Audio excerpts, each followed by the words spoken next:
Hi, your Tarkov here. Do you have that feeling that the longer you play Tarkov, the less interesting and exciting it gets, but once a wipe happens, booyah, you feel like fresh and young again. I know that feeling. It happens to me every wipe. So what if I told you there are other similar games besides Tarkov? Nope, not Minecraft, not CSGO, and God forbid not Roblox. There are other titles of less known but immersive and hardcore games, the ones that make your palms sweat. And right before we deep dive to figure out what are those games, let me remind you that it's in your best interest to subscribe my channel, enable notifications, and make your life easier by temporarily switching from Tarkov to other similar games, such as Insurgency Sandstorm. As you're perfectly aware of, not everyone can get behind Tarkov's extreme punishments for death.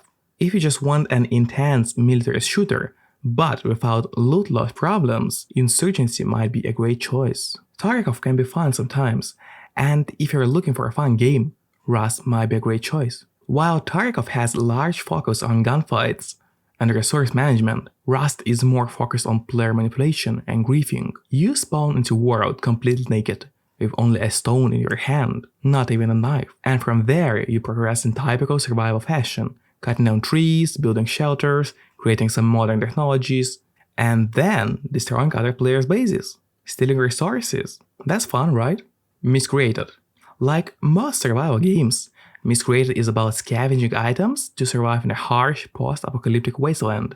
However, the majority of games are not as tense as Miscreated. So your largest threat here are mutated enemies, which will try to chase you down while you're hunting for resources and other supplies. Your other serious concerns are food, water, and radiation, and lack of those is going to create an oppressive atmosphere that will be both captivating and frustrating. But since you're clearly a masochist because, well, you like Tarkov, then Miscreated might be a great game for you as well. And if you're looking for a purely PvE squad-based shooter, then Payday 2 is a classic. Take your free friends, or free bots because you have no friends, clearly, and, just go to rob banks, fight off cops, steal money, all that stuff. There are no strict survival elements, but it's a good alternative to Tarkov for several reasons. First of all, it requires teamwork. You can play alone, but without friends you're fucked, because basically nobody has much health or ammo, you'll always be outnumbered and outgunned. And there's also some flexibility because you can go with stealth mode or use all your fireworks and shoot on sight. Game number 5, DayZ or DayZ. Basically it began as an Arma 2 mode, but then it was created as a standalone game. So DayZ is a multiplayer survival shooter where you need to survive in a world full of zombies. At least it was full of zombies when it was a mode of Arma 2, now it's full of cheaters, I guess. Maybe they fixed the problem, I know, I haven't played it in a while. So if you know something about zombies and cheaters, let me know in the comments. But there are some modded servers where the cheaters problem is resolved. So DayZ is like Rust, but more realistic. So you need food, water, medicine, you can create bases, kill players, and all that stuff. And everything happens in the Chernarus, which is basically a post-Soviet city, so if you like Tarkov, you're going to like it as well. Next, Metro Exodus. So it's a single-player game, which like majority of games on this list is happening on, post-apocalyptic Russian setting. Pretty similar to Stalker, but newer. It's not as hardcore as Tarkov is, but there are lots of monsters, which can hunt you down at any moment. And lots of enemy fractions as well, which are going to kill you, or at least try to do so. But just like in Tarkov, inventory management is a key to survival here, because you need to keep tabs on your bullets, batteries, masks, filters, and much more. What's great is that the quality of Metro Exodus is just on another level, even compared to Tarkov. Visuals, sounds, animations, they're just great. And there are no bugs, not like in Tarkov. And if you like Metro Exodus, you can then play other games of the series, because there are lots of those games, and they're nice, quite nice. Number 7, Scum. Blah blah blah blah. I wrote the script for this one, but let's just skip it to number 8, which is Squad. So Squad is another modern 50 vs 50 PvP alternative. You enter the game as a part of a squad and play against opposing faction, and the battles here can get crazy and huge.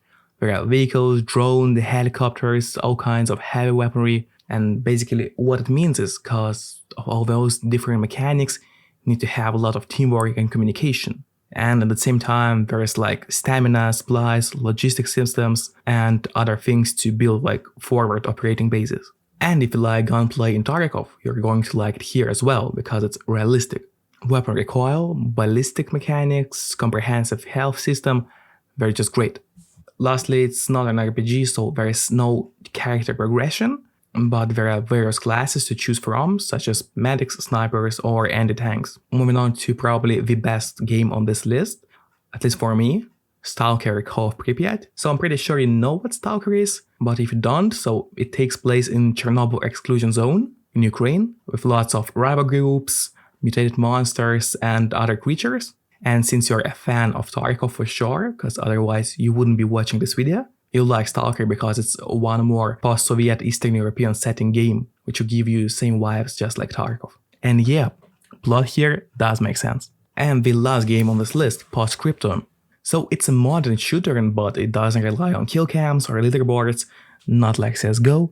And on the other hand, what's important here is communication and cooperation to achieve your goals. Radio chatter here is a long stream of players sending information, communication positions, coordinating attacks, because there are no radar nor team indicator. But you're going to get used to it because it's just like in Tarkov. And since it was the last game on the list, I once again ask you to hit the like button or slap the like button, whatever you like most. Maybe subscribe my channel for more videos like that, or give me any feedback in the comments. Might be useful, you know, my channel's kinda new, so I'm not sure what people like here on YouTube and what they dislike. Yep, that's the end for today. See you next time. Bye.